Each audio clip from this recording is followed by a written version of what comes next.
back to the election, in the weaknesses that are shown, do those weaknesses still exist, or have they been strengthened?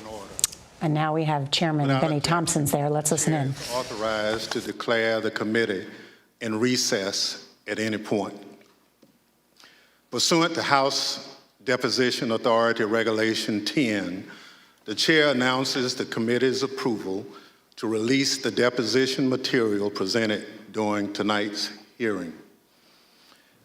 Thanks to everyone watching tonight for sharing part of your evening to learn the facts and causes of the events leading up to and including the violent attack on January 6, 2021. Our democracy, electoral system, and country. I'm Benny Thompson, chairman of the January 6, 2021 committee. I was born, raised, and still live in Bolton, Mississippi, a town with a population of 521, which is midway between Jackson and Vicksburg, Mississippi, and the Mississippi River. I'm from a part of the country where people justify the actions of slavery, the Ku Klux Klan, and lynching. I'm reminded of that dark history as I hear voices today try and justify the actions of the insurrectionists on January 6, 2021. Over the next few weeks, hopefully you will get to know the other members, my colleagues up here, and me. We represent a diversity of communities from all over the United States, rural areas and cities, East Coast, West Coast, and the Heartland. All of us have one thing in common. We swore the same oath. That same oath that all members of Congress take upon taking office and afterwards every 2 years if they are reelected.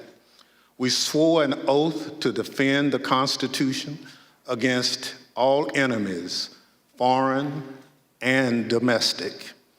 The words of the current oath taken by all of us that nearly every United States government employee takes have their roots in the Civil War.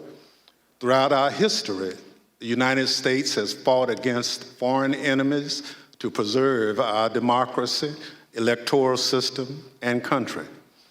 When the United States Capitol was stormed and burned in 1814, foreign enemies were responsible. Afterward, in 1862, when American citizens had taken up arms against this country, Congress adopted a new oath to help make sure no person who had supported the rebellion could hold a position of public trust. Therefore, Congresspersons and United States federal government employees were required for the first time to swear an oath to defend the Constitution against all enemies, foreign and domestic. That oath was put to test on January 6, 2021. The police officers who held the line that day honored their oath. Many came out of that day bloodied and broken. They still bear those wounds, visible and invisible. They did their duty. They repelled the mob and ended the occupation of the Capitol. They defended the Constitution against domestic enemies so that Congress could return, uphold our own oath, and count your votes to ensure the transfer of power, just as we've done for hundreds of years.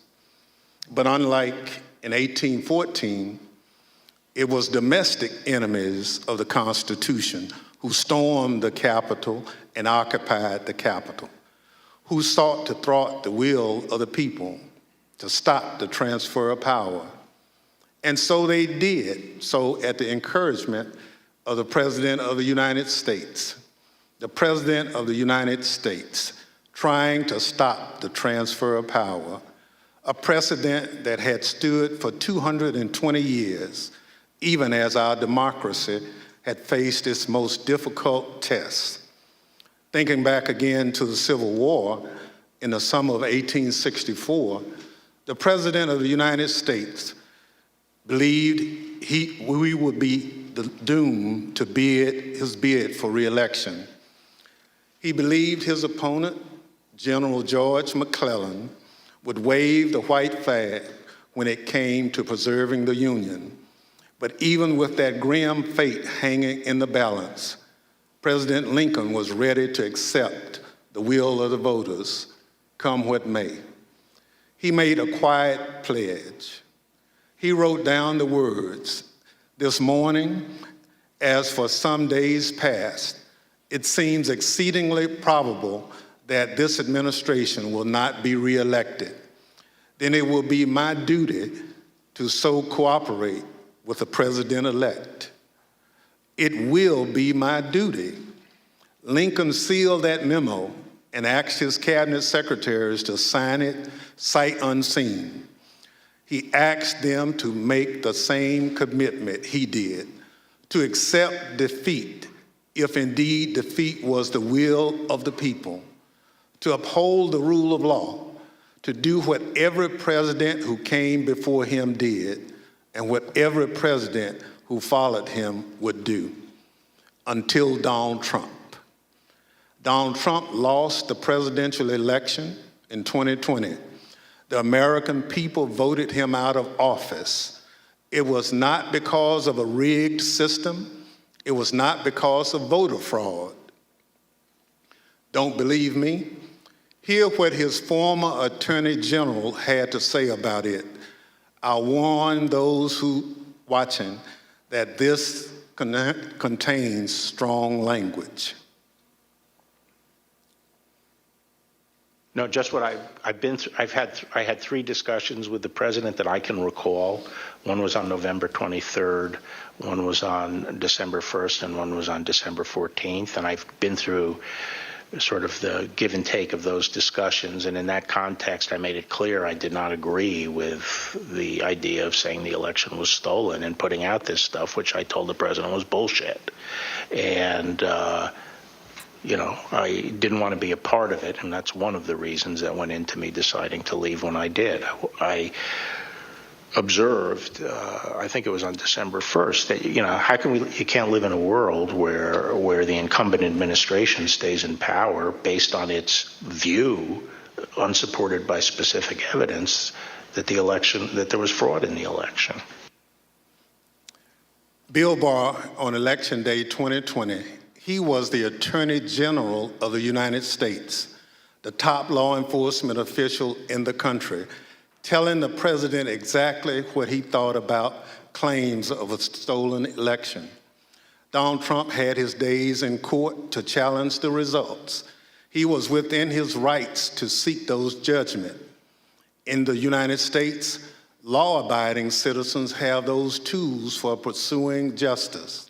He lost in the courts, just as he did at the ballot box. And in this country, that's the end of the line. But for Donald Trump, that was only the beginning of what became a sprawling, multi-step conspiracy aimed at overturning the presidential election, aimed at throwing out the votes of millions of Americans, your votes, your voice in our democracy, and replacing the will of the American people with his will to remain in power after his term ended. Donald Trump was at the center of this conspiracy, and ultimately, Donald Trump, the President of the United States, spurred a mob of domestic enemies of the Constitution to march down the Capitol and subvert American democracy. Any legal jargon you hear about seditious conspiracy, obstruction of an official proceeding, conspiracy to defraud the United States boils down to this. January 6th was the culmination of an attempted coup, a brazen attempt, as one rioter put it shortly after January 6th, to overthrow the government. The violence was no accident. It represented Trump's last stand, most desperate chance to halt the transfer of power.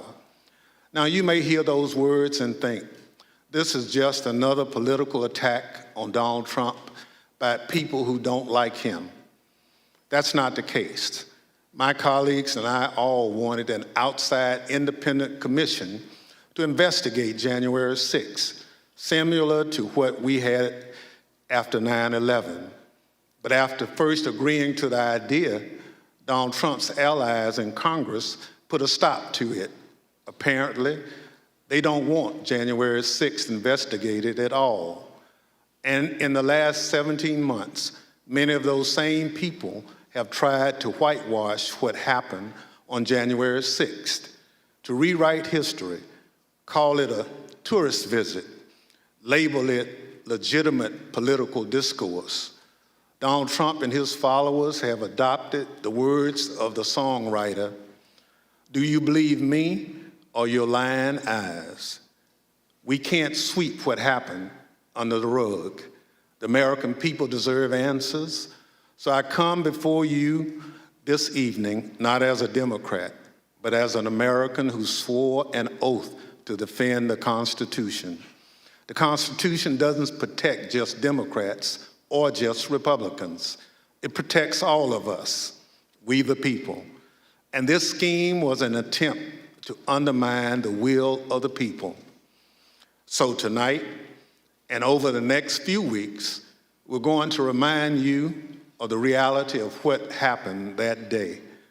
But our work must do much more than just look backwards. Because of our democracy remains in danger, the conspiracy to thwart the will of the people is not over. There are those in this audience who thirst for power but have no love or respect for what makes America great: devotion to the Constitution, allegiance to the rule of law, our shared journey to build a more perfect union. January 6th and the lies that led to insurrection have put 2.5 centuries of constitutional democracy at risk. The world is watching what we do here. America has long been expected to be a shining city on the hill, a beacon of hope and freedom, a model for others when we are at our best. How can we play that role when our house is in such disorder? We must confront the truth with candor, resolve, and determination. We need to show that we are worthy of the gifts that are the birthright of every American.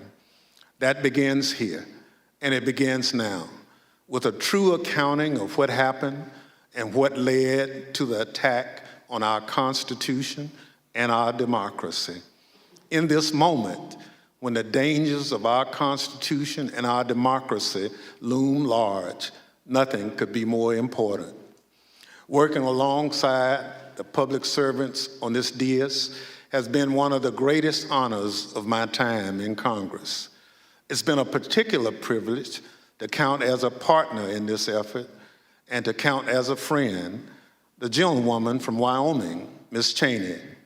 She's a patriot, a public servant of profound courage, of devotion to her oath and the Constitution. It's my pleasure to recognize Ms. Cheney for her opening statement. Thank you very much, Mr. Chairman, and let me echo those words about the importance of bipartisanship and what a tremendous honor it is to work on this committee. Mr. Chairman, at 6:01 p.m. on January 6th, after he spent hours watching a violent mob besiege, attack, and invade our Capitol, Donald Trump tweeted, but he did not condemn the attack. Instead, he justified it. "These are the things and events that happen," he said, "when a sacred landslide election victory is so unceremoniously and viciously stripped away from great patriots who've been badly and unfairly treated for so long." As you will see in the hearings to come, President Trump believed his supporters at the Capitol, and I quote, "We're doing what they should be doing." This is what he told his staff as they pleaded with him to call off the mob, to instruct his supporters to leave. Over a series of hearings in the coming weeks, you will hear testimony, live and on video, from more than half a dozen former White House staff in the Trump administration, all of whom were in the West Wing of the White House on January 6th. You will hear testimony that, quote, the president did not really want to put anything out calling off the riot or asking his supporters to leave. You will hear that President Trump was yelling and, quote, really angry at advisors who told him he needed to be doing something more. And aware of the rioters' chance to hang Mike Pence, the president responded with this sentiment, quote, maybe our supporters have the right idea. Mike Pence, quote, deserves it. You will hear evidence that President Trump refused for hours to do what his staff, his family, and many of his other advisors begged him to do, immediately instruct his supporters to stand down and evacuate the Capitol.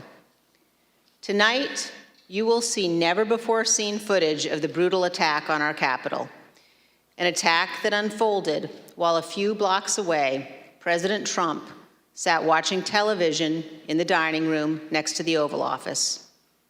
You will hear audio from the brave police officers battling for their lives and ours, fighting to defend our democracy against a violent mob Donald Trump refused to call off.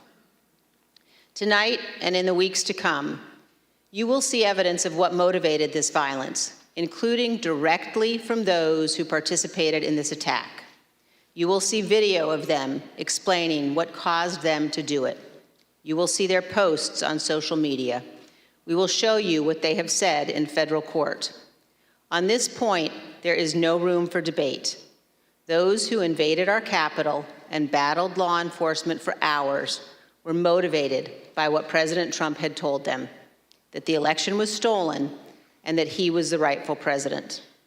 President Trump summoned the mob, assembled the mob, and lit the flame of this attack. You will also hear about plots to commit seditious conspiracy on January 6th, a crime defined in our laws as conspiring to overthrow, put down, or destroy by force the government of the United States, or to oppose by force the authority thereof. Multiple members of two groups, the Oath Keepers and the Proud Boys, have been charged with this crime for their involvement in the events leading up to and on January 6th. Some have pled guilty. The attack on our Capitol was not a spontaneous riot. Intelligence available before January 6th identified plans to, quote, invade the Capitol, occupy the Capitol, and take other steps to halt Congress's count of electoral votes that day. In our hearings to come, we will identify elements of those plans, and we will show specifically how a group of Proud Boys led a mob into the Capitol building on January 6th. Tonight, I am going to describe for you some of what our committee has learned and highlight initial findings you will see this month in our hearings. As you hear this, all Americans should keep in mind this fact. On the morning of January 6th, President Donald Trump's intention was to remain President of the United States, despite the lawful outcome of the 2020 election and in violation of his constitutional obligation to relinquish power. Over multiple months, Donald Trump oversaw and coordinated a sophisticated 7-part plan to overturn the presidential election and prevent the transfer of presidential power. In our hearings, you will see evidence of each element of this plan. In our second hearing, you will see that Donald Trump and his advisors knew that he had in fact lost the election. But despite this, President Trump engaged in a massive effort to spread false and fraudulent information to convince huge portions of the US population that fraud had stolen the election from him. This was not true. Jason Miller was a senior Trump campaign spokesman. In this clip, Miller describes a call between the Trump campaign's internal data expert and President Trump a few days after the 2020 election. I was in the Oval Office, and At some point in the conversation, Matt Oskowski, who is the lead data person, was brought on. And I remember he delivered to the president pretty blunt terms that he was going to lose. And that was based, Mr. Miller, on Matt and the data team's assessment of the sort of county by county, state by state results as reported? Correct. Alex Cannon was one of President Trump's campaign lawyers. He previously worked for the Trump Organization. One of his responsibilities was to assess allegations of election fraud in November 2020. Here is one sample of his testimony discussing what he told White House Chief of Staff Mark Meadows. I remember a call with Mr. Meadows, where Mr. Meadows was asking me what I was finding and if I was finding anything. And I remember sharing with him that we weren't finding anything that would be sufficient to change the results in any of the key states. When was that conversation? Probably in November, mid to late November. I think it was before my child was born. And what was Mr. Meadows' reaction to that information? I believe the words he used were, "So there's no there there." There's no there. The Trump campaign's general counsel, Matt Morgan, gave similar testimony. He explained that all of the fraud allegations and the campaign's other election arguments, taken together and viewed in the best possible light for President Trump, could still not change the outcome of the election. President Trump's Attorney General Bill Barr also told Donald Trump his election claims were wrong. Repeatedly told the president in no uncertain terms that I did not see evidence of fraud and that would have affected the outcome of the election. And frankly, a year and a half later, I haven't seen anything to change my mind on that. Attorney General Barr also told President Trump that his allegations about Dominion voting machines were groundless. I saw absolutely zero basis for the allegations, but they were made in such a sensational way that they obviously were influencing a lot of people, members of the public, that there was this systemic corruption in the system and that their votes didn't count and that these machines controlled by somebody else were actually determining it, which was complete nonsense. And it was being laid out there. And I told them that it was crazy stuff and they were wasting their time on that. And it was doing a grave disservice to the country. But President Trump persisted, repeating the false Dominion allegations in public at least a dozen more times, even after his Attorney General told him they were, quote, complete nonsense. And after Barr's resignation on December 23rd, the acting Attorney General who replaced him, Jeff Rosen, and the acting deputy, Richard Donahue, told President Trump over and over again that the evidence did not support allegations he was making in public. Many of President Trump's White House staff also recognized that the evidence did not support the claims President Trump was making. This is the president's daughter commenting on Bill Barr's statement that the department found no fraud sufficient to overturn the election. How did that affect your perspective about the election when Attorney General Barr made that statement? It affected my perspective. I respect Attorney General Barr. So I accepted what he was saying. As you will hear on Monday, the president had every right to litigate his campaign claims, but he ultimately lost more than 60 cases in state and federal courts.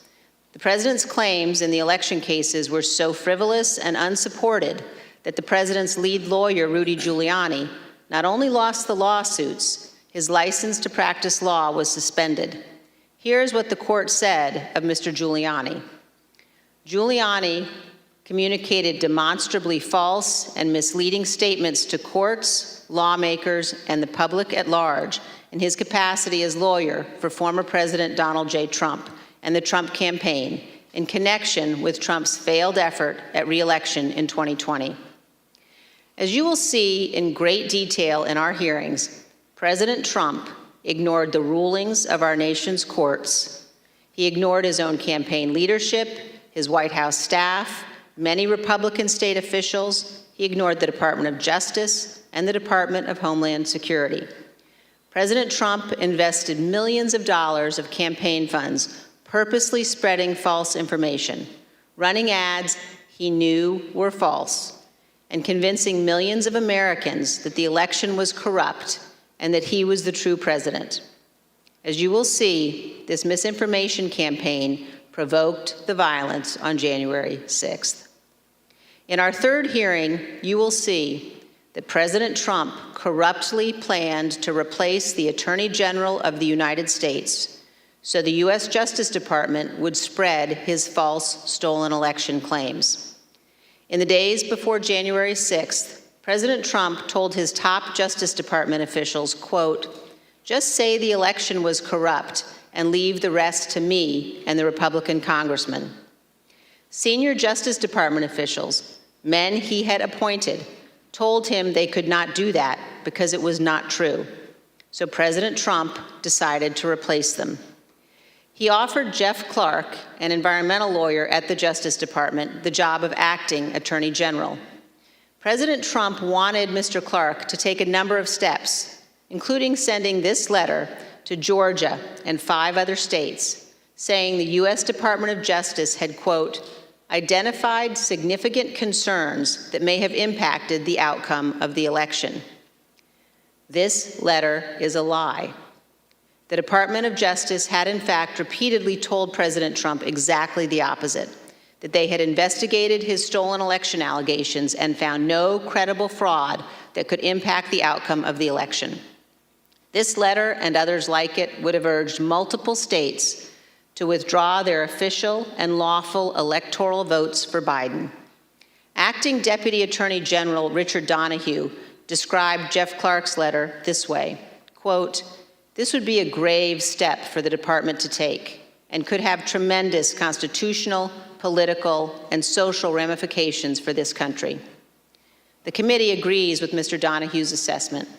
Had Clark assumed the role of Attorney General in the days before January 6th and issued these letters, the ramifications could indeed have been grave.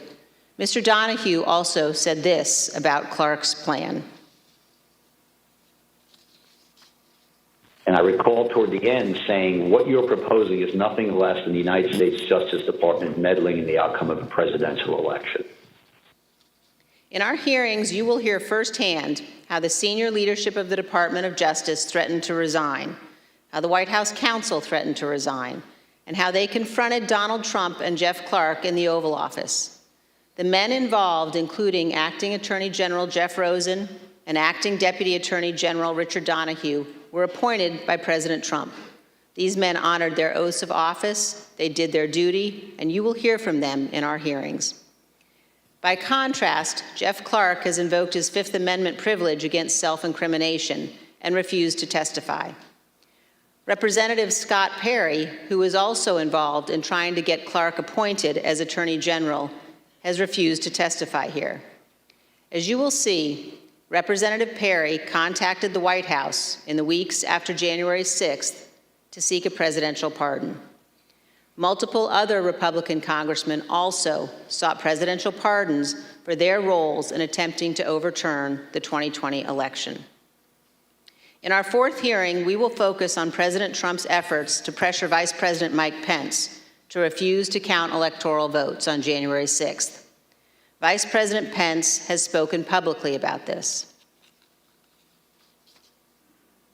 President Trump is wrong. I had no right to overturn the election. The presidency belongs to the American people and the American people alone. And frankly, there is no idea more un-American than the notion that any one person could choose the American president. What President Trump demanded that Mike Pence do wasn't just wrong, it was illegal and it was unconstitutional. You will hear this in great detail from the Vice President's former general counsel. Witnesses in these hearings will explain how the former Vice President and his staff informed President Trump over and over again that what he was pressuring Mike Pence to do was illegal. As you will hear, President Trump engaged in a relentless effort to pressure Pence, both in private and in public. You will see the evidence of that pressure from multiple witnesses, live and on video. Vice President Pence demonstrated his loyalty to Donald Trump consistently over 4 years, but he knew that he had a higher duty to the United States Constitution. This is testimony from the Vice President's Chief of Staff. So I think the Vice President was proud of his 4 years of service, and he felt like much had been accomplished in those 4 years. And I think he was proud to have stood beside the President for all that had been done. But I think he ultimately knew that his fidelity to the Constitution was his first and foremost oath. And that's what he articulated publicly, and I think that that's what he felt. His fidelity to the Constitution was more important than his fidelity to President Trump and his desire. The oath he took. Yep. Yes. You'll also hear about a lawyer named John Eastman. Mr. Eastman was deeply involved in President Trump's plans. You'll hear from former Fourth Circuit federal judge Michael Ludig, a highly respected leading conservative judge. John Eastman clerked for Judge Ludig. Judge Ludig provided counsel to the Vice President's team in the days before January 6th. The judge will explain how Eastman, quote, was wrong at every turn. And you will see the email exchanges between Eastman and the Vice President's counsel as the violent attack on Congress was underway. Mr. Jacob said this to Mr. Eastman: "Thanks to your bullshit, we are under siege." You will also see evidence that John Eastman did not actually believe the legal position he was taking.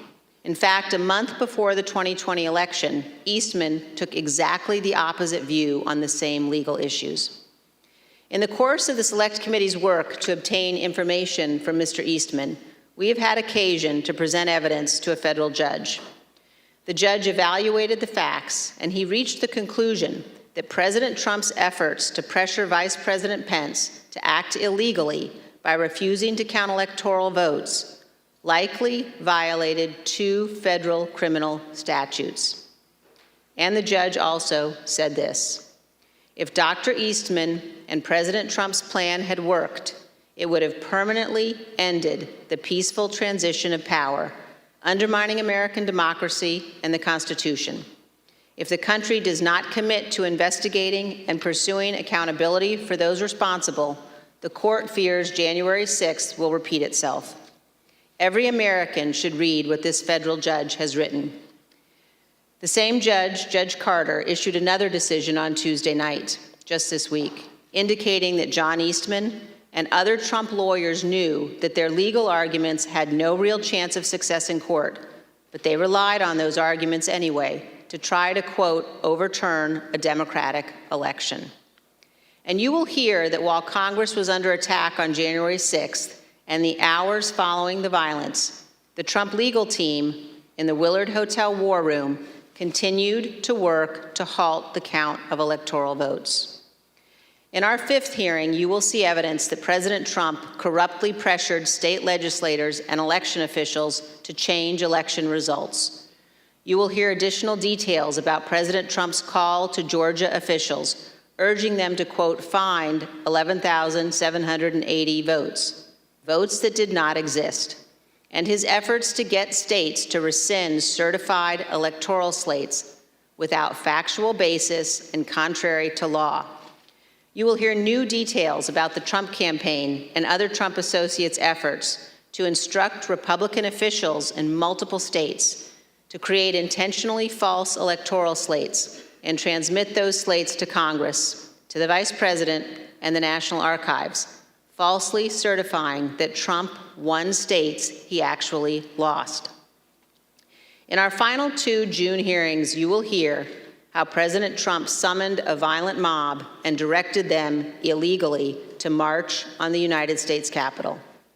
While the violence was underway, President Trump failed to take immediate action to stop the violence and instruct his supporters to leave the Capitol.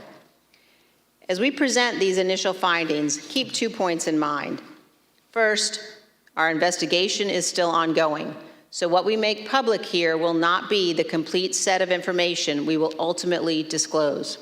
And second, the Department of Justice is currently working with cooperating witnesses and has disclosed to date only some of the information it has identified from encrypted communications and other sources. On December 18, 2020, a group including General Michael Flynn, Sidney Powell, Rudy Giuliani, and others visited the White House. They stayed late into the evening. We know that the group discussed a number of dramatic steps, including having the military seize voting machines and potentially rerun elections. You will also hear that President Trump met with that group alone for a period of time before White House lawyers and other staff discovered the group was there and rushed to intervene. A little more than an hour after Ms. Powell, Mr. Giuliani, General Flynn, and the others finally left the White House, President Trump sent the tweet on the screen now, telling people to come to Washington on January 6th. Be there, he instructed them. We'll be wild. As you will see, this was a pivotal moment. This tweet initiated a chain of events. The tweet led to the planning for what occurred on January 6th, including by the Proud Boys, who ultimately led the invasion of the Capitol and the violence on that day. The indictment of a group of Proud Boys alleges that they planned, quote, to oppose by force the authority of the government of the United States. And according to the Department of Justice, on January 6, 2021, the defendants directed, mobilized, and led members of the crowd onto the Capitol grounds and into the Capitol, leading to the dismantling of metal barricades, the destruction of property, the breaching of the Capitol building, and the assaults on law enforcement. Although certain former Trump officials have argued that they did not anticipate violence on January 6th, the evidence suggests otherwise. As you will see in our hearings, the White House was receiving specific reports in the days leading up to January 6th, including during President Trump's Ellipse rally, indicating that elements in the crowd were preparing for violence at the Capitol. And on the evening of January 5th, the president's close advisor, Steve Bannon, said this on his podcast. All hell is going to break loose tomorrow. Just understand this. All hell is going to break loose tomorrow. As part of our investigation, we will present information about what the White House and other intelligence agencies knew and why the Capitol was not better prepared. But we will not lose sight of the fact that the Capitol Police did not cause the crowd to attack.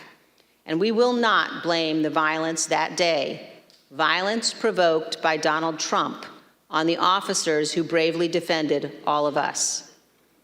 In our final hearing, you will hear a moment-by-moment account of the hours-long attack from more than half a dozen White House staff, both live in the hearing room and via videotaped testimony. There's no doubt that President Trump was well aware of the violence as it developed. White House staff urged President Trump to intervene and call off the mob. Here is a document written while the attack was underway by a member of the White House staff, advising what the president needed to say. Quote, anyone who entered the Capitol without proper authority should leave immediately. This is exactly what his supporters on Capitol Hill and nationwide were urging the president to do. He would not. You will hear that leaders on Capitol Hill begged the president for help, including Republican leader McCarthy, who was, quote, scared, and called multiple members of President Trump's family after he could not persuade the president himself. Not only did President Trump refuse to tell the mob to leave the Capitol, he placed no call to any element of the United States government to instruct that the Capitol be defended. He did not call his Secretary of Defense on January 6th. He did not talk to his Attorney General. He did not talk to the Department of Homeland Security. President Trump gave no order to deploy the National Guard that day. and he made no effort to work with the Department of Justice to coordinate and deploy law enforcement assets. But Vice President Pence did each of those things. For example, here is what General Milley, the chairman of the Joint Chiefs of Staff, testified to this committee. There were 2 or 3 calls with Vice President Pence. He was very animated, and he issued very explicit, very direct, unambiguous orders. There was no question about that. And I can get you the exact quotes, I guess, from some of our records somewhere, but he was very animated, very direct, very firm, and to Secretary Miller. Get the military down here, get the Guard down here, put down this situation, etc. By contrast, here is General Milley's description of his conversation with President Trump's Chief of Staff, Mark Meadows, on January 6th. He said, we have to kill the narrative that the Vice President is making all the decisions. We need to establish the narrative that that the president is still in charge and that things are steady or stable or what's that thing. I immediately interpreted that as politics, politics, politics. Red flag for me personally, no action, but I remember it distinctly. And you will hear from witnesses how the day played out inside the White House, how multiple White House staff resigned in disgust, and how President Trump would not ask his supporters to leave the Capitol. It was only after multiple hours of violence that President Trump finally released a video instructing the riotous mob to leave. And as he did so, he said to them, quote, "We love you, and you're very special." You will also hear that in the immediate aftermath of January 6th, members of the president's family, White House staff, and others tried to step in to stabilize the situation, quote, to land the plane before the presidential transition on January 20th. You will hear about members of the Trump cabinet discussing the possibility of invoking the 25th Amendment and replacing the President of the United States. Multiple members of President Trump's own cabinet resigned immediately after January 6th. One member of the cabinet suggested that the remaining cabinet officers needed to take a more active role in running the White House and the administration. But most emblematic of those days is this exchange of texts between Sean Hannity and former President Trump's press secretary, Kayleigh McEnany. Sean Hannity wrote, in part, "Key now, no more crazy people, no more stolen election talk. Yes, impeachment and 25th Amendment are real. Many people will quit." Ms. McEnany responded in part, "Love that. That's the playbook." The White House staff knew that President Trump was willing to entertain and use conspiracy theories to achieve his ends. They knew the president needed to be cut off from all of those who had encouraged him. They knew that President Donald Trump was too dangerous to be left alone, at least until he left office on January 20th. These are important facts for Congress and the American people to understand fully. When a president fails to take the steps necessary to preserve our union, or worse, causes a constitutional crisis, we're at a moment of maximum danger for our republic. Some in the White House took responsible steps to try to prevent January 6th. Others egged the president on. Others, who could have acted, refused to do so. In this case, the White House counsel was so concerned about potentially lawless activity that he threatened to resign multiple times. That is exceedingly rare and exceedingly serious. It requires immediate attention, especially when the entire team threatens to resign. However, in the Trump White House, it was not exceedingly rare, and it was not treated seriously. This is a clip of Jared Kushner addressing multiple threats by White House counsel Pat Cipollone and his team of lawyers to resign in the weeks before January 6th. Jared, are you aware of instances where Pat Cipollone threatened to resign? I kind of, like I said, my interest at that time was on trying to get as many pardons done. And I know that, he was always, him and the team were always saying, oh, we're going to resign. We're not going to be here if this happens, if that happens. So I kind of took it up to just be whining, to be honest with you. Whining. There's a reason why people serving in our government take an oath to the Constitution. As our founding fathers recognized, democracy is fragile. People in positions of public trust are duty-bound to defend it, to step forward when action is required. In our country, we don't swear an oath to an individual or a political party. We take our oath to defend the United States Constitution. And that oath must mean something. Tonight, I say this to my Republican colleagues who are defending the indefensible. There will come a day when Donald Trump is gone, but your dishonor will remain. Finally, I ask all of our fellow Americans, as you watch our hearings over the coming weeks, please remember what's at stake. Remember the men and women who have fought and died so that we can live under the rule of law, not the rule of men. I ask you to think of the scene in our Capitol Rotunda on the night of January 6th. There, in a sacred space in our constitutional republic, the place where our presidents lie in state, watched over by statues of Washington and Jefferson, Lincoln and Grant, Eisenhower, Ford, and Reagan. Against every wall that night encircling the room, there were SWAT teams, men and women in tactical gear with long guns, deployed inside our Capitol building.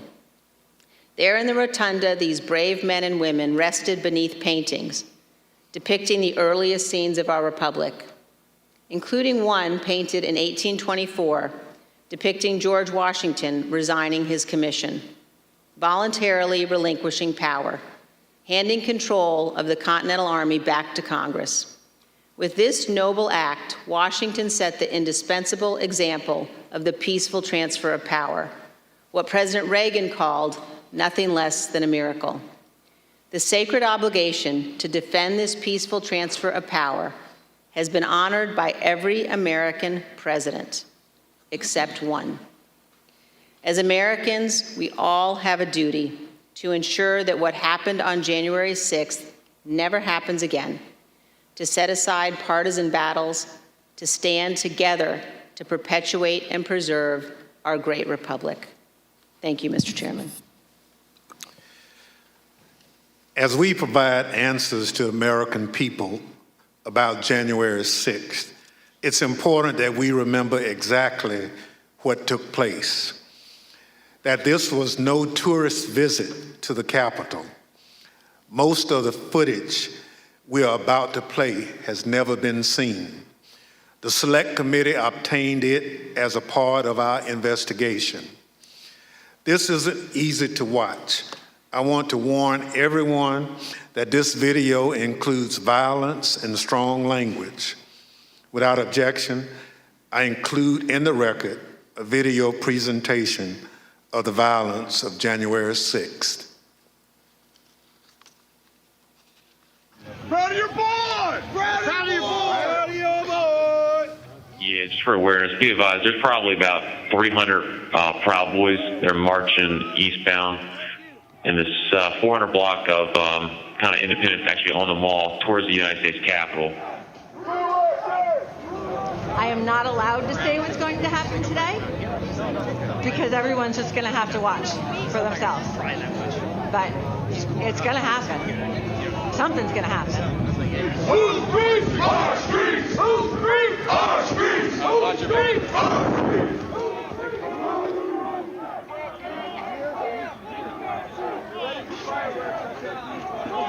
You hurt you. We are on your side. Don't make us go against you. Understand the side. Pick a side. These are our streets. $20 a picture. I hope Mike is going to do the right thing. I hope so. I hope so. Because if Mike Pence does the right thing, we win the election. All Vice President Pence has to do is send it back to the states to recertify, and we become president, and you are the happiest people. Mike Pence is going to have to come through for us, and if he doesn't, that will be a sad day for our country, because you'll never take back our country with weakness. You have to show strength, and you have to be strong.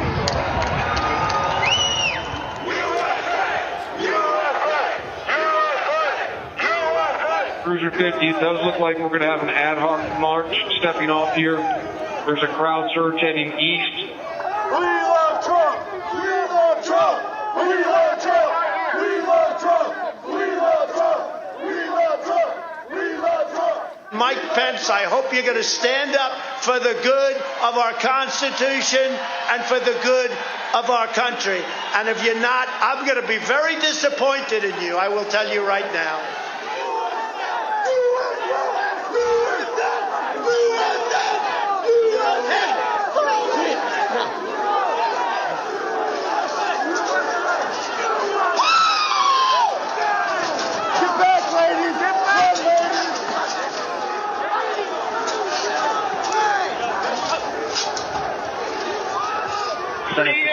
Priority. We just had protesters. Peace circle, breach the line. We need backup.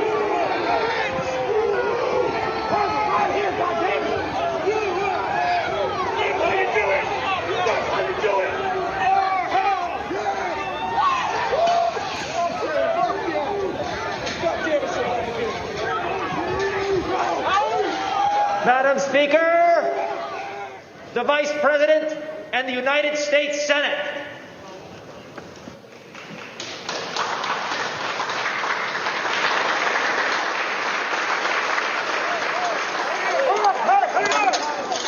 We're going to give riot warnings as soon as the apparatus here. We're going to give riot warnings. We're going to try and get compliance, but this is now effectively a riot.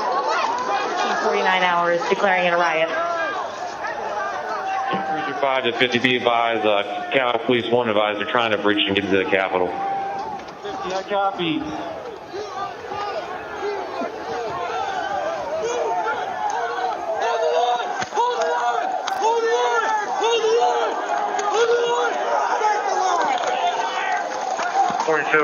We're about 5 miles out. We're trying to make our way through all this.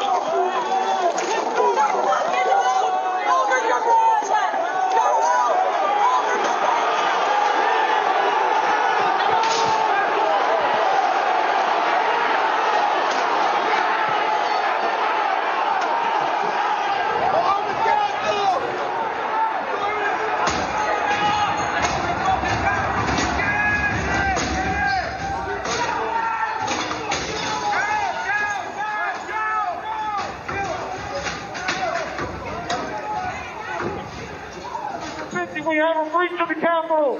Breach of the Capitol to the upper level!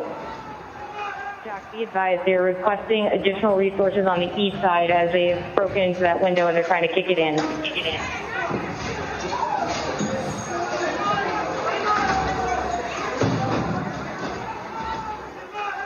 Without objection, the chair declares the House in recess pursuant to Clause 12B of Rule 1.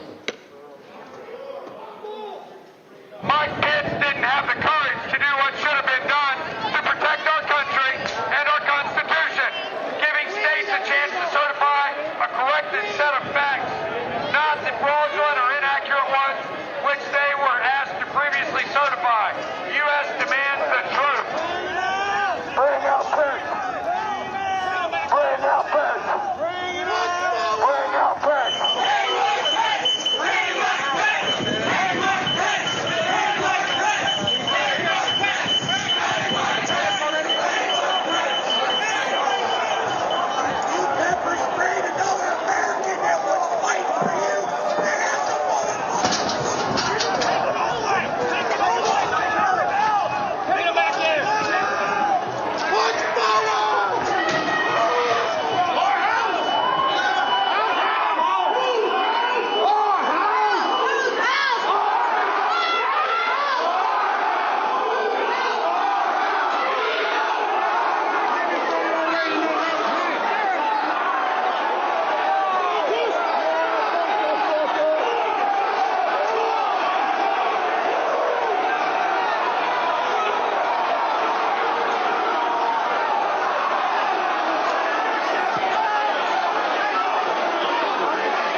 we're going to get too many fucking people. Look at this fucking vantage point, man. We're fucked.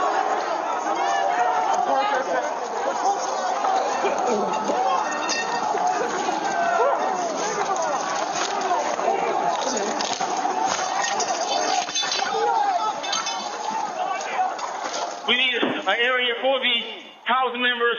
They're all walking over now through the tunnels.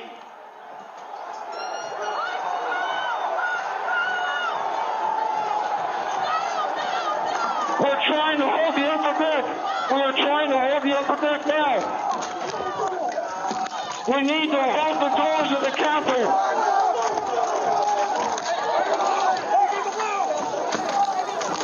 I need court support.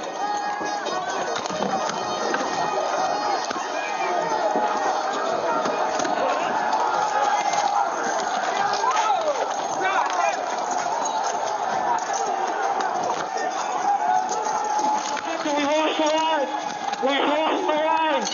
All MPDs pull back. All MPDs pull back up to the upper deck.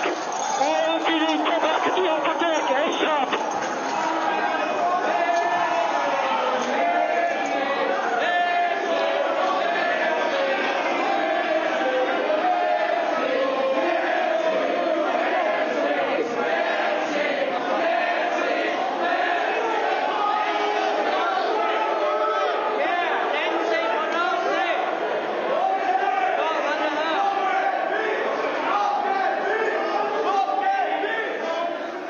Cruiser 50, be advised that Capitol Police is going to start moving their resources inside.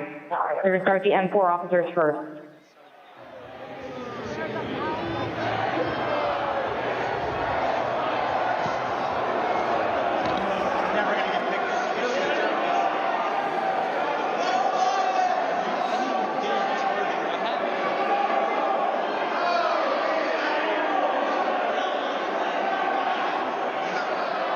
H208 with 4 members. The door's barricaded. There's people flooded the hallways outside. We have no way out. In fact, officers still remaining on the House floor, on the third floor, to use the subway themselves. It's time to evacuate so we can secure the members on the other side. Copy. It's up to us people now, the American people.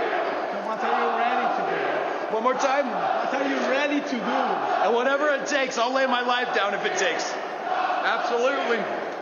That's why we showed up today. Bring her out! Bring her out here! Hey! We're coming in if you don't bring her out! Fuck you! Fuck you! Shut the bitch!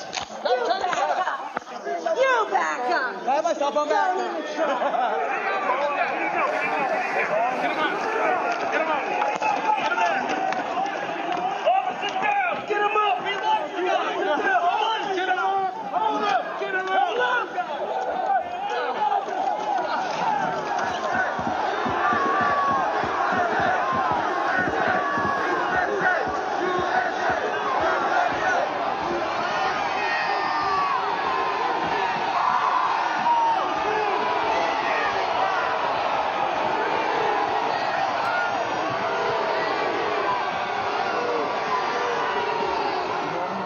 Changing to some of that West Charing Cross for backup.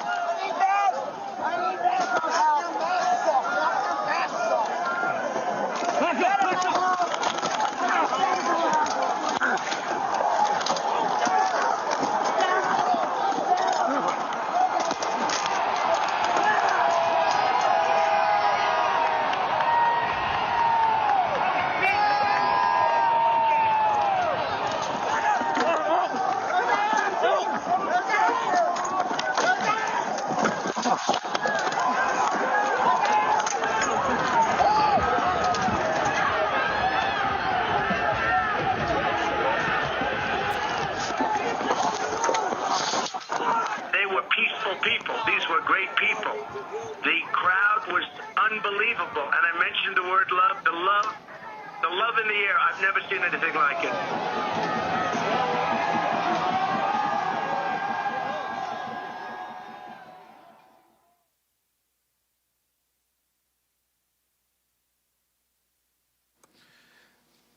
Pursuant to the order of the committee of tonight, the chair declares the committee in recess for a period of approximately 10 minutes.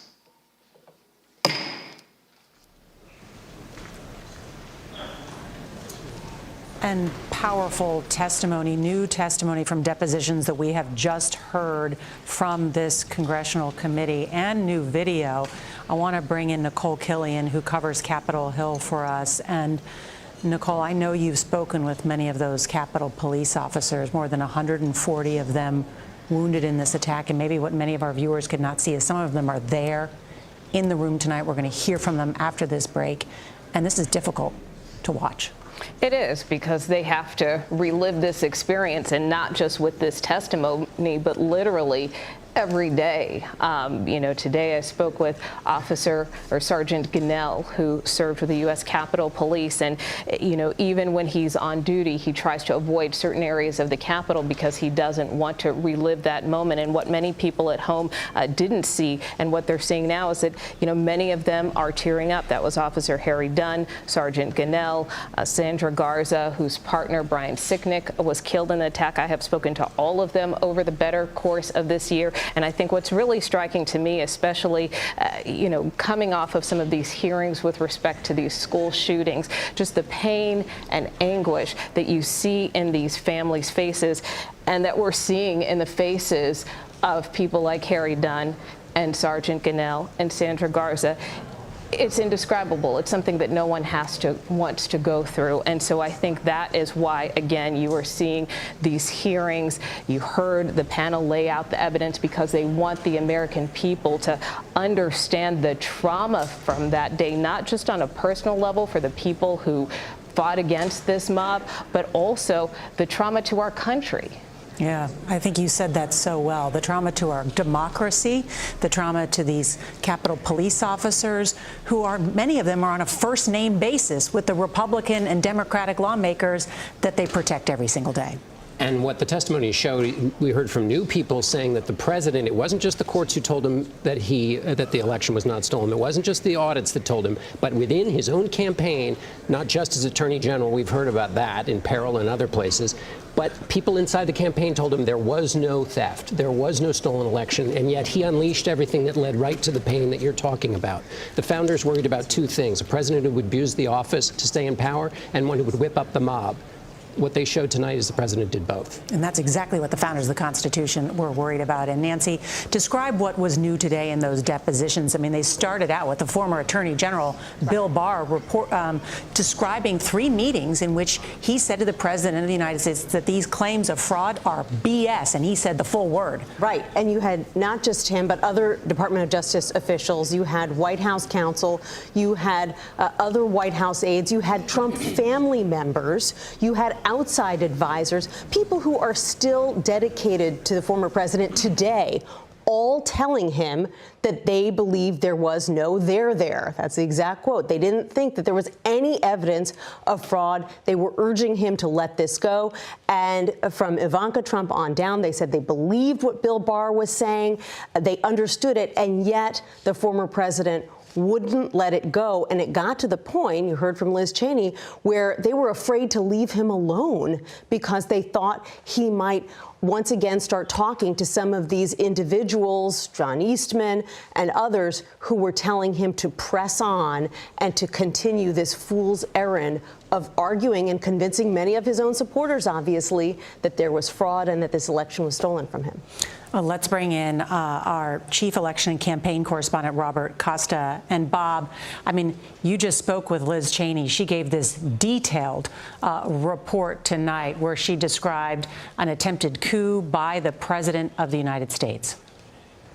An attempted coup in the United States of America, not in some faraway nation, but here in Washington, D.C., spearheaded by then President Donald Trump. And that argument from this committee, based on months of work on evidence, was outlined by a Republican, a former member of the House leadership, Liz Cheney, from one of the most famous families in Republican politics. It was bracing to hear it from a GOP leader talking not just to the country, but especially to her own party. Yeah, at one point, Bob, she said, "Tonight I say this to my Republican colleagues who are defending the indefensible. There will come a day when Donald Trump is gone, but your dishonor will remain." It was breathtaking to hear her level those charges against her Republican colleagues. But she may no longer be an elected member of the Republican Party when her primary comes up, correct? She is isolated. She is facing a tough primary challenge out in Wyoming. And what makes this especially notable in history is that this is not some retrospective, some movie where we look back on an event that happened on January 6, 2021.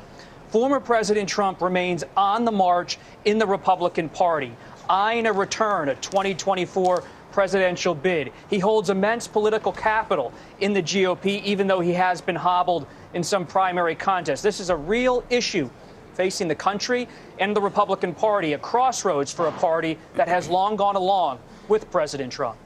And Bob, in all your reporting, what did you find new tonight that you didn't previously know? So many people were in on what Congresswoman Cheney has called a conspiracy, what Chairman Thompson called an attempted coup on the United States. My reporting colleague Bob Woodward and I discovered the so-called Eastman memo, 2 pages, 6 parts, outlining how Trump wanted to throw the election to the states or back into the House of Representatives. What we learned tonight was that everyone was aware of what was going on. Some tried to stop the president, some enabled him. Bob Costa, stay with us. Let's bring in congressional correspondent Scott McFarland, who is here with us. Scott, you have poured through so many pages of the documents, done so many of the interviews that's related to this committee's work, and you also can detail for us what was happening in the U.S. Capitol. By my count already, Donald Trump's name has been invoked 100 times at this hearing. But the other names we're hearing a lot of, the Oath Keepers and the Proud Boys. Let me open up the Capitol here and show you why. The Proud Boys are accused of being here before Donald Trump spoke that day. This is one of the defendants who's pleaded not guilty. He was just shown in the video footage from the committee. Dominic Pizzola smashing open the window, leading this mob of rioters in. This is the other side, another vantage point we saw moments ago. The mob followed the Proud Boys. The mob, to a degree, followed the Oath Keepers, too. These are the far-right groups that are clearly of interest to this committee. They've been unequivocal about it. The mob succeeded that day because of its size. By orders of magnitude, they were able to coordinate and outnumber police. One more image I want to show you as I pull up this still image of the accused Oath Keepers. This group, Nora, is charged with seditious conspiracy. This is a military stack they're accused of using to breach the police line. The committee has made clear tonight already, nearly a dozen times, they're interested in the Proud Boys, the Oath Keepers, and what gave rise to this. This is such an important point, Scott. Thank you for pointing that out. We were talking about that. The Proud Boys were there on the scene even before Donald Trump was riling up the crowd just outside of the White House, accused of seditious conspiracy. But let's connect the dots. Right. Where did they get the orders from? Where did they get the idea? We learned at least part of the allegation today. Right. And Liz Cheney, Benny Thompson promised that over the course of about 10 hearings, we're going to learn a lot more about exactly who they were talking to. But what's so amazing about what Scott is laying out is the fact that those of us who were inside the Capitol complex that day had no idea the danger that was lurking outside. I'm not just talking about reporters. I'm talking about all the lawmakers who were there, the vice president who was there to certify the election. No one really realized the gathering danger. They went on certifying the election until just a couple of minutes before these insurrectionists were banging on the doors of the House chamber trying to get in. But I think part of the onus that this committee has been facing is to explain this is not just some mob that appeared serendipitously. This was a plan. This was plotted out. Who financed it? Will we learn that? Who led it? How did they communicate this effort? What was the goal from the very beginning? Is there evidence, additional evidence of that? And how well aware was the president of all of this? And in the American system, when you lose an election, you don't get to use force to stay in power. That's why when Bill Barr said, you can't live in a world where the incumbent stays in power unsupported by evidence. In other words, this isn't just one idiosyncratic thing. This goes directly at the way the government was set up, that when you lose in a fair election, you can't just say you won, and because you're really angry, get the presidency. And that's why you need, frankly, a congressional committee to look into this. I know that there's an argument on the right. Well, we already know what happened on January 6th. We've all seen the pictures, but the reality is there are still so many dots to connect. And if you want to prevent something like this from happening again, you need to figure out how to start it in the first place. But also worth noting that Republicans have countered by launching their own investigation now into what happened on January 6th. Let's listen in now to the chairman. The committee will be in order.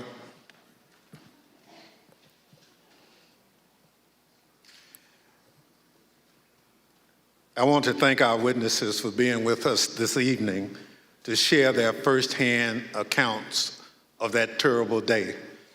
I know that some of the witnesses from our first hearing are in the room with us, along with some of the family members, friends, and widows of the officers who lost their lives as a result of the attack. Thank you all for being here for us and the American people. Officer Carolyn Edwards has been with the United States Capitol Police since 2017. On January 6th, Officer Edwards was assigned to the First Responder Unit, which serves as the first line of defense at the Capitol complex. She also served as a member of the Civil Disturbance Unit, a special subset of the uniformed division trained to respond to mass demonstration events. Officer Edwards is a graduate of the University of Georgia and currently is working on a master's degree in intelligence analysis from Johns Hopkins University. Nick Quistad is an acclaimed filmmaker whose credits include documenting stories from war zones in Afghanistan, Syria, and Iraq. On January 6th, Mr. Quistad was working on a documentary about, quote, why Americans are so divided when Americans have so much in common, end quote. During that day, Mr. Quistad interviewed and documented movements of the people around the Capitol, including the first moments of the violence against the Capitol Police and the chaos that ensued. I will now swear in our witnesses. The witnesses will please stand and raise your right hand.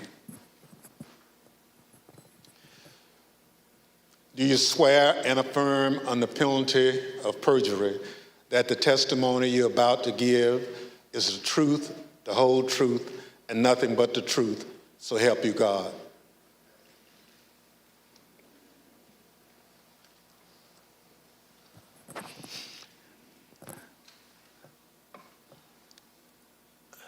Let the record reflect the witnesses answered in the affirmative. Without objection, the witness's statement will be included in the record. Pursuant to Section 5C8 of House Resolution 503, I recognize myself for questioning. As you saw just a few minutes ago, the Proud Boys instigated the first breach of the Capitol just before 1 o'clock p.m., where rioters pushed over barricades near the Peace Circle at the foot of the Capitol. Our two witnesses tonight were both there at the time of that first breach. Officer Edwards was standing with other officers behind a line of bike racks that marked the perimeter of the Capitol grounds. She bravely tried to prevent an angry crowd from advancing on the Capitol. Unfortunately, she was overrun and knocked unconscious as the crowd advanced on the Capitol. Mr. Quistad was a few yards away from Officer Edwards, taking footage of the Proud Boys as part of his work on a documentary film. Most of his footage has never been shown publicly before we shared it this evening. Officer Edwards, I'd like to start by asking if you could tell us why you believe it's important for you to share your story this evening with the committee and the American public. Please, your microphone. Well, thank you, Mr. Chairman. I really appreciate it, and thank you to the committee for having me here to testify. I was called a lot of things on January 6, 2021, and the days thereafter. I was called Nancy Pelosi's dog, called incompetent, called a hero, and a villain. I was called a traitor to my country, my oath, and my Constitution. In actuality, I was none of those things. I was an American, standing face to face with other Americans, asking myself how many times, many times, how we had gotten here. I had been called names before, but never had my patriotism or duty been called into question. I, who got up every day, no matter how early the hour or how late I got in the night before, to put on my uniform and to protect America's symbol of democracy. I, who spent countless hours in the baking sun and freezing snow to make sure that America's elected officials were able to do their job. I, whose literal blood, sweat, and tears were shed that day defending the building that I spent countless holidays and weekends working in. I am the proud granddaughter of a Marine that fought in the Battle of the Chosin Reservoir in the Korean War. I think of my papa often in these days, how he was so young and thrown into a battle he never saw coming and answered the call at a great personal cost.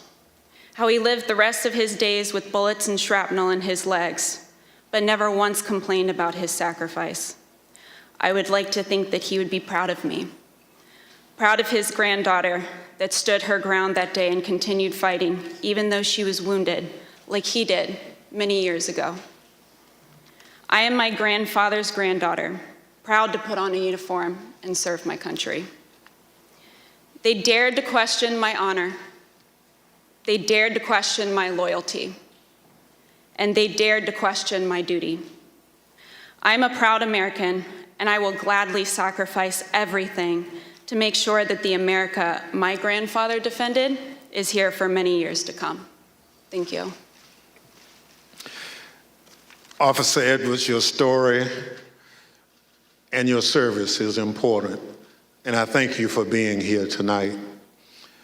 Ms. Quickstead, I also like to ask you to introduce yourself. Can you tell us how you found yourself in Washington, D.C. on January 6th, 2021? Good evening, Chair and Madam Vice Chair. Thank you for the introduction. As stated, in the winter of 2020, I was working on a documentary. As part of that documentary, I filmed several rallies in Washington, D.C. on December the 11th and December the 12th. And I learned there would be a rally on the Mall on January 6th. So my 3 colleagues and I came down to document the rally. According to the permit of the event, there was going to be a rally at the Ellipse. We arrived at the Mall and observed a large contingent of Proud Boys marching towards the Capitol. We filmed them, and almost immediately I was separated from my colleagues. I documented the crowd turn from protesters to rioters to insurrectionists. I was surprised at the size of the group, the anger and the profanity. And for anyone who didn't understand how violent that event was, I saw it, I documented it, and I experienced it. I heard incredibly aggressive chanting, and I subsequently shared that footage with the authorities. I'm here today pursuant to a House subpoena. Thank you so much. Thank you, Mr. Quested. The Select Committee has conducted extensive investigative work to understand what led the Proud Boys and other rioters to the Capitol on January 6th. We've obtained substantial evidence showing that the president's December 19th tweet calling his followers to Washington, D.C. on January 6th energized individuals from the Proud Boys and other extremist groups. I'd like to play a brief video highlighting some of this evidence. My name is Marcus Childress, and I'm an investigative counsel for the Select Committee to investigate the January 6th attack on the United States Capitol.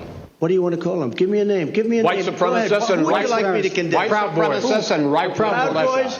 Stand back and stand by. After he made this comment, Enrique Tarrio, then chairman of the Proud Boys, said on Parler, "Standing by, sir." During our investigation, we learned that this comment during the presidential debate actually led to an increase in membership from the Proud Boys. Would you say that Proud Boys numbers increased after the stand back, stand by comment? Exponentially. I'd say tripled probably, with the potential for a lot more eventually. And did you ever sell any stand back and stand by merchandise? One of the vendors on my page actually beat me to it, but I wish I would have made a stand back, stand by shirt.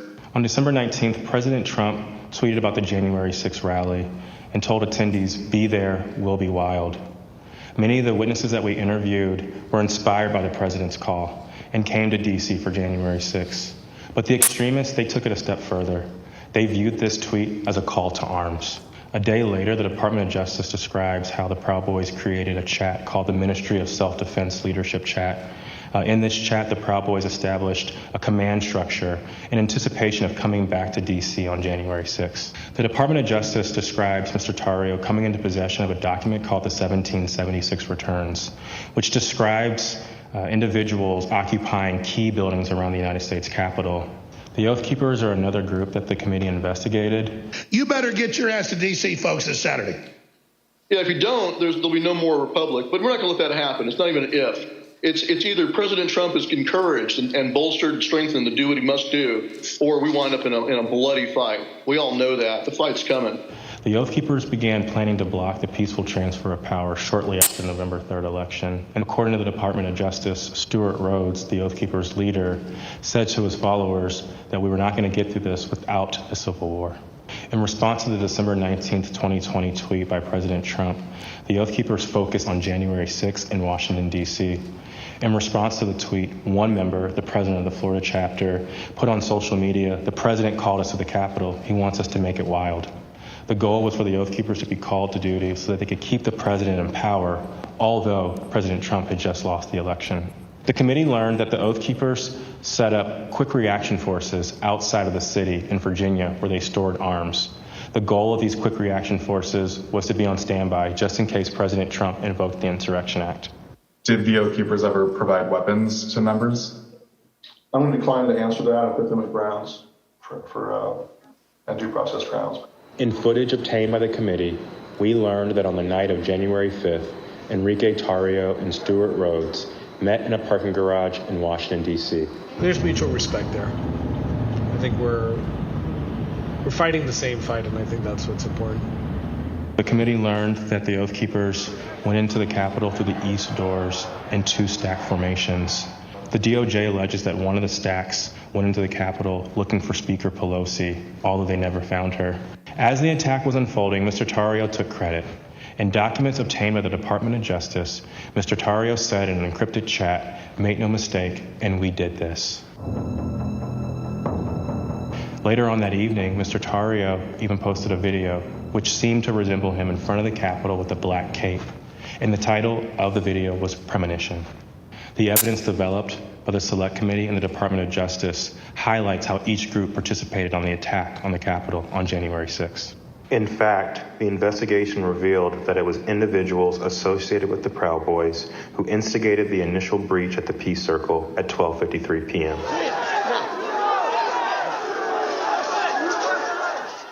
Within 10 minutes, rioters had already filled the Lower West Plaza. By 2 o'clock, rioters had reached the doors on the West and the East Plazas. And by 2:13, rioters had actually broken through the Senate wing door and gotten into the Capitol building. A series of breaches followed. At 2:25 p.m., rioters breached the east side doors to the Rotunda.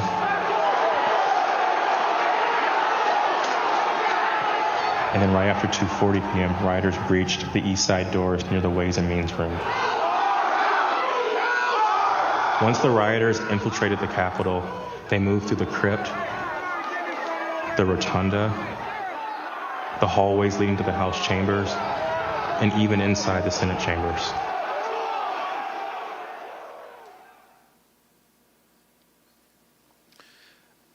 Individuals associated with two violent extremist groups have been charged with seditious conspiracy in connection with the January 6th attack. One is the Oath Keepers. They are a group of armed anti-government extremists. The other group is the Proud Boys. They promote white supremacist beliefs and have engaged in violence with people they view as their political enemies. Members of both groups have already pled guilty to crimes associated with the January 6th attack. Mr. Quested, as part of the documentary you've been filming, you gained access to the Proud Boys and their leader, Enrique Tarrio. Your crew filmed them in Washington, D.C. on the evening of January 5th and then on January 6th. On January 5th, the night before the attack, you were with the head of the Proud Boys, Mr. Tarrio, in Washington, D.C. What happened? We picked up Mr. Tarrio from jail.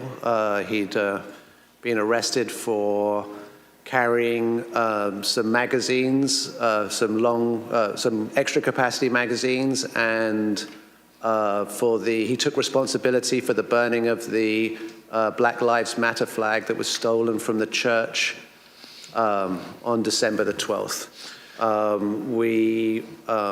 We were attempting to get an interview with Mr. Tarrio. We had no idea of any of the events that were going to subsequently happen. We drove him to pick up his bags from the property department of the police, which is just south of the mall. We picked up his bags and went to get some other bags from the Phoenix Hotel, where we encountered Mr. Stuart Rhodes from the Oath Keepers. By the time I'd gone to park the car, my colleague was saying, who'd got into the car with Mr. Tarrio, that they had moved to a location around the corner, the parking garage of the Hall of Legends, I believe. And so we quickly drove over there. We drove down into the parking garage and filmed the scene of Mr. Tarrio and Mr. Rhodes and certain other individuals in that garage. We then continued to follow Mr. Tarrio. There was some discussion about where he was going to go. He ended up going towards a hotel in Baltimore, and we conducted an interview with him in the hotel room. And then we returned to DC for that night. And what was interesting that night actually was that was the first indication that DC was much more busy than it had been any other time we'd been here, because we couldn't get into the hotels we wanted to, and we ended up at a hotel that was not as satisfactory as we would have hoped. Thank you. So what you're saying is you filmed the meeting between Mr. Tarrio and Oath Keepers leader Stuart Rhodes, right? Indeed. You couldn't hear what was said, but according to the Justice Department indictment of Mr. Tarrio, a participant referenced the Capitol. Now, on the morning of January 6th, you learned the Proud Boys would gather near the rally scheduled to take place near the White House. What time did you meet up with the Proud Boys, and what was happening when they met? We met up with the Proud Boys somewhere around 10:30 a.m., and they were starting to walk down the mall easterly direction towards the Capitol. There was a large contingent, more than I had expected, and I was confused to a certain extent why we were walking away from the president's speech, because that's what I felt we were there to cover. So at 10:30 a.m., that's early in the day. That's even before President Trump had started speaking. Am I correct? Yes, sir. So how many Proud Boys would you estimate were marching together to the Capitol? A couple of hundred, potentially. Yeah, I'd say a couple of hundred Proud Boys were marching towards the Capitol at that point. At the time, was the area heavily guarded? No, that was, I remember we walked we walked down the mall, we walked to the right of the reflecting pool, and then north along the road that leads to the Peace Circle. And as we were walking past the Peace Circle, I framed the Proud Boys to the right of my shot with the Capitol behind, and we see one sole police officer at the barriers, which subsequently breached. We then walk up and past a tactical unit preparing, and you see that in the film where the man questions their duty and their honor, and you see maybe a dozen Capitol Police putting on their riot gear. So how would you describe the atmosphere at that time? The atmosphere it seemed to be much darker. I make efforts to create a familiarity between myself and my subjects to make them feel comfortable.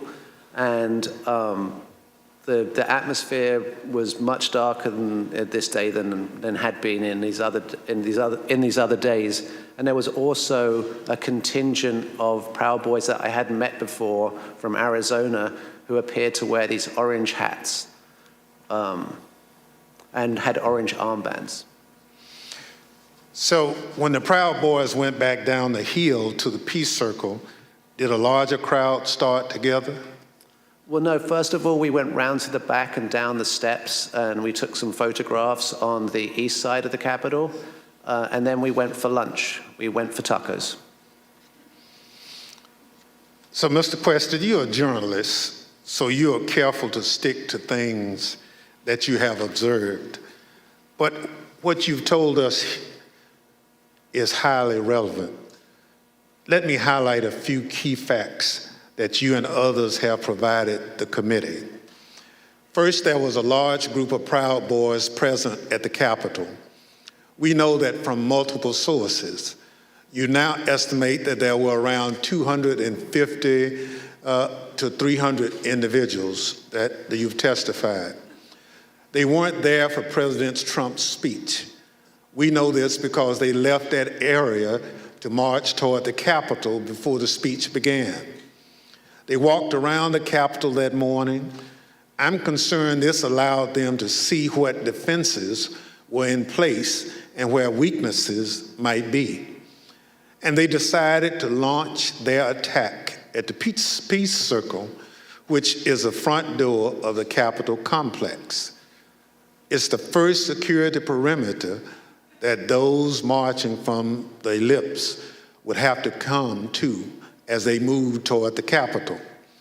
The Peace Circle walkway was always where the thousands of angry Trump supporters would arrive after President Trump sent them from the ellipse. The Proud Boys timed their attack to the moments before the start of the joint session in the Capitol, which is also where President Trump directed the angry mob, quote, "We fight like hell," end quote. He told them before sending them down Pennsylvania Avenue, right to where the Proud Boys gathered and where you were filming. Now, a central question is whether the attack on the Capitol was coordinated and planned. What you witnessed is what a coordinated and planned effort would look like. It was the culmination of a months-long effort spearheaded by President Trump. Mr. Quested, thank you for your eyewitness account of the lead up to the breach of the Peace Circle. This brings us to a point in time where you and Officer Edwards were in close proximity. At this point, I reserve the balance of my time pursuant to 5C, Section 8 of House Resolution 503. The chair recognizes the gentlewoman from Wyoming, Ms. Cheney, for questioning. Thank you very much, Mr. Chairman. Officer Edwards, I want to start by thanking you for your service and thank you for your courage. Thank you for being here this evening. I know that it's not easy to relive what happened for you and for the officers behind you and for the family members of officers in the audience this evening. But it's really important for the country to have a full accounting and understand what happened. I want to start, Officer Edwards, with a short clip that shows the horrible moment when you were injured as the peace circle was breached.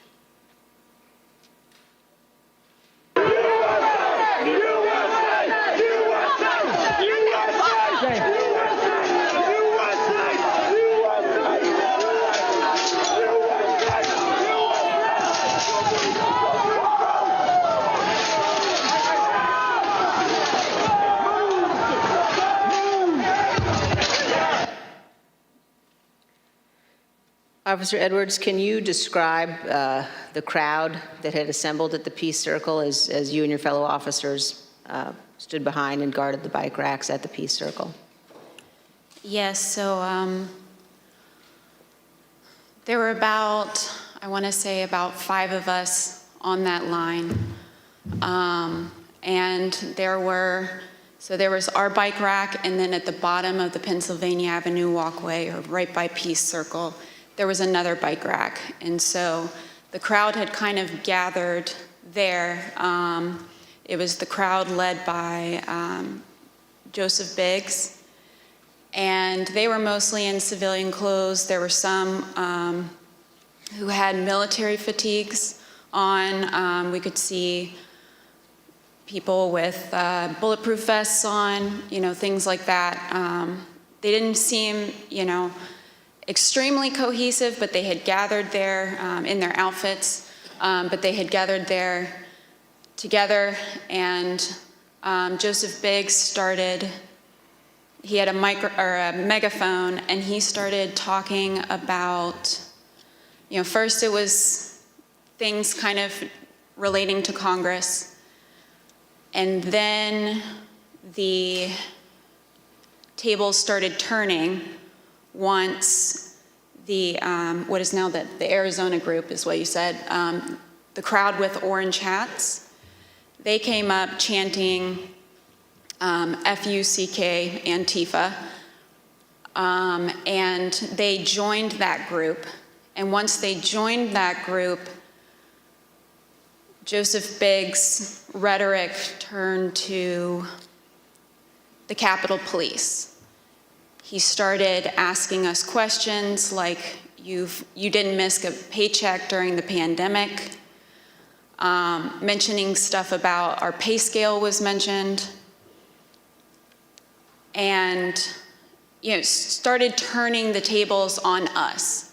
And I've worked, I can conservatively say probably hundreds of civil disturbance events. I know when I'm being turned into a villain, and that's when I turned to my sergeant and I stated the understatement of the century. I said, Sarge, I think we're gonna need a few more people down here.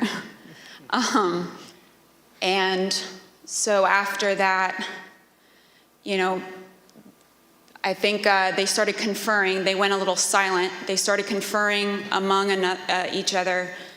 I saw the person now identified as Ryan Samsel. He put his arm around Joseph Biggs, and they were talking, and then they started approaching the first barricade. They ripped the first barricade down, and they approached our bike racks. At that time, we started holding on, grabbing the bike racks. There weren't many of us, so I grabbed the middle between 2 different bike racks. And, I wasn't under any pretense that I could hold it for very long, but I just wanted to, make sure that we could get more people down and get our CDU units time to answer the call. So we started grappling over the bike racks. I felt the bike rack come on top of my head, and I was pushed backwards, and my foot caught the stair behind me, and my chin hit the handrail, and then at that point I had blacked out, but the back of my head clipped the concrete stairs behind me. And you were knocked unconscious, is that right, Officer Edwards? Yes, ma'am. But then when you regained consciousness, even with the injuries, you returned to duty, is that right? Yes, ma'am. At that time, adrenaline kicked in. I ran towards the West Front, and I tried to hold the line at the Senate steps at the Lower West Terrace.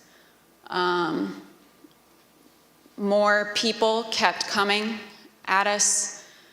It just seemed like, more and more people started, coming onto the West Front. They started overpowering us. And that was right about when MPD's officers showed up.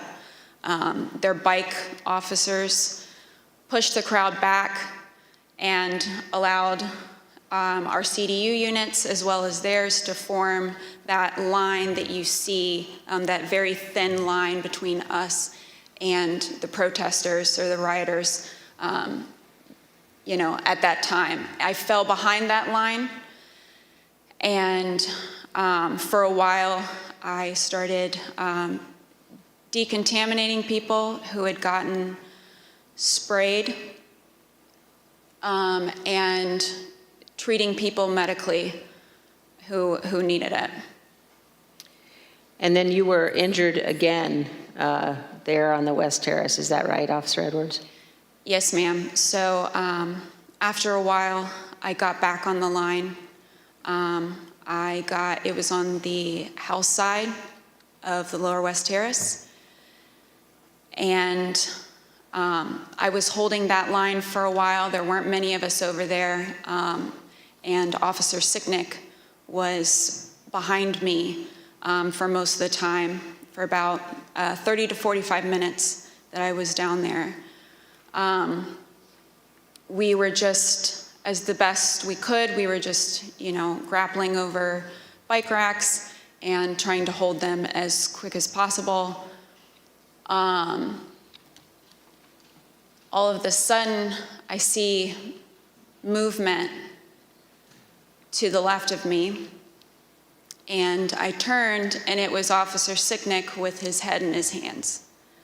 And he was ghostly pale, which I figured at that point that he had been sprayed, and I was concerned. My, cop alarm bells went off, because if you get sprayed with pepper spray, you're going to turn red.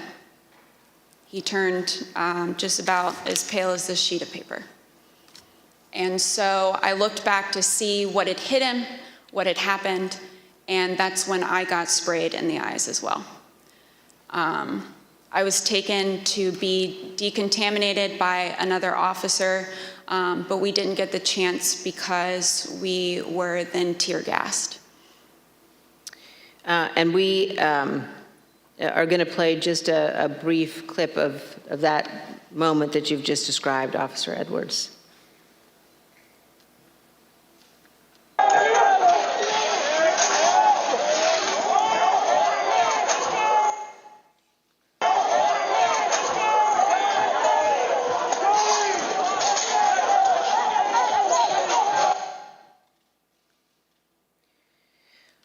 Officer Edwards, I just want to thank you for being here. And I know, again, how difficult it is. I know the family of Officer Sicknick as well, who's here tonight. And one of the things one of the Capitol Police officers said to me recently was to ask me whether or not, as members of Congress, all of us understood that on that day, on January 6th, when we were evacuated from the chamber, were led to a safe, undisclosed location, whether we knew that so many of you had rushed out of the building and into the fight. And I can assure you that we do know that. and that we understand how important your service is. Thank you for your continued work with our committee and the interviews, and thank you very much for both of you for being here this evening. Mr. Chairman, I yield back. Thank you very much. Ms. Edwards, can you give us one memory of that awful day that stands out most vividly in your mind? I can. That time when I talked about falling behind MPD's line, I remember because I had been kind of shielded away because I was holding those stairs, so I wasn't able to really see what was going on over here. When I fell behind that line and I saw, I can just remember my breath catching in my throat because what I saw was just a war scene. It was something like I'd seen out of the movies. I couldn't believe my eyes. There were officers on the ground,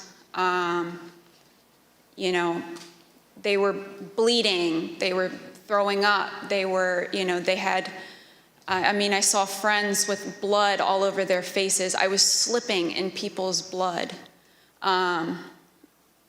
You know, I was catching people as they fell.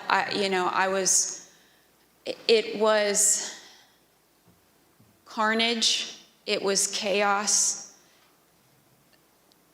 I can't even describe what I saw. Never in my wildest dreams did I think that as a police officer, as a law enforcement officer, I would find myself in the middle of a battle.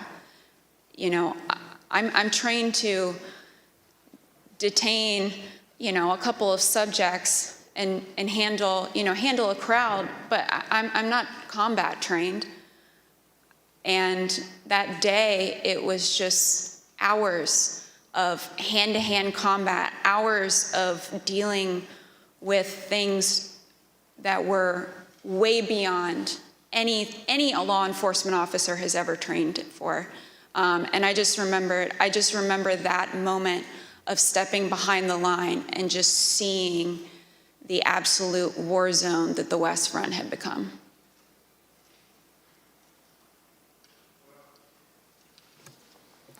Let me thank you for your service and obviously your bravery that you have told the world about tonight. It's unfortunate that you had to defend the Capitol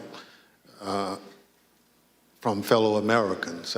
None of us would ever think that that would have to happen, but it did.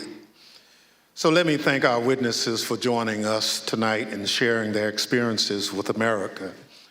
Throughout my chairmanship of this committee, I've continuously vowed that this committee will ensure a comprehensive account of the heroic acts on January 6th, and that we will follow the facts wherever they lead. Your testimony is an essential part of that record and helps us do our job. Mr. Quested, thank you for sharing your footage and your account of the day's events with us. The images you recorded and have shared with the committee do a better job than any of our words in reinforcing the violence of January 6th. We hope that the power of your footage help encourage all Americans to consider how citizens with so much in common could viciously brawl at the seat of their democratic government. Officer Edwards, thank you for your brave service, as I indicated, on January 6th, and all you did to protect us, and most importantly, our democracy. If you and your fellow officers hadn't held the line against those violent insurrectionists, we can only imagine the disaster that would have ensued. Your heroism in the face of danger is admirable, and your will to continue to protect and serve despite your serious injuries should be an inspiration to all of us. We wish you a continued recovery and look forward to seeing you back in uniform sometime soon. The members of the Select Committee may have additional questions for tonight's witnesses, and we ask that you respond expeditiously in writing to those questions. Without objections, members will be permitted 10 business days to submit statements for the record, including opening remarks and additional questions for the witnesses. The witnesses have just told us what they heard the rioters saying while they stormed the Capitol on that day. Now we're going to hear it from the rioters themselves. Without objection, I include in the record a video presentation.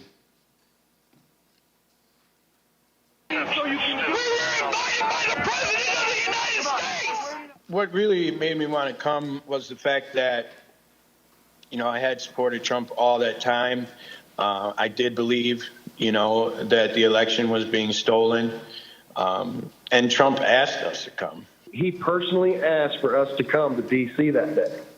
And I thought, for everything he's done for us, if this is the only thing he's going to ask of me, I'll do it. We're going to walk down to the Capitol. Did you recall President Trump mentioning going to the Capitol during his speech? Oh, yeah. So that's one of my disappointments. He said he was going to go with us, that he was going to be there. I know why I was there, and that's because he called me there, and he laid out what is happening in our government. He laid it out. But I remember Donald Trump telling people to be there, right? I mean, to support. So you mentioned that the president asked you. Do you remember a specific message? Basically, yeah, he asked for us to come to D.C., that big things are going to happen. What got me interested, he said, I have something very important to say on January 6th or something like that, is what got me interested to be there. Trump has only asked me for two things. He asked me for my vote, and he asked me to come on January 6th. When the committee reconvenes next week, we're going to examine the lies that convinced those men and others to storm the Capitol, to try to stop the transfer of power. We're going to take a close look at the first part of Trump's attack on the rule of law, when he hit the fuse that ultimately resulted in the violence of January 6th. Without objection, and with that, the committee stands adjourned.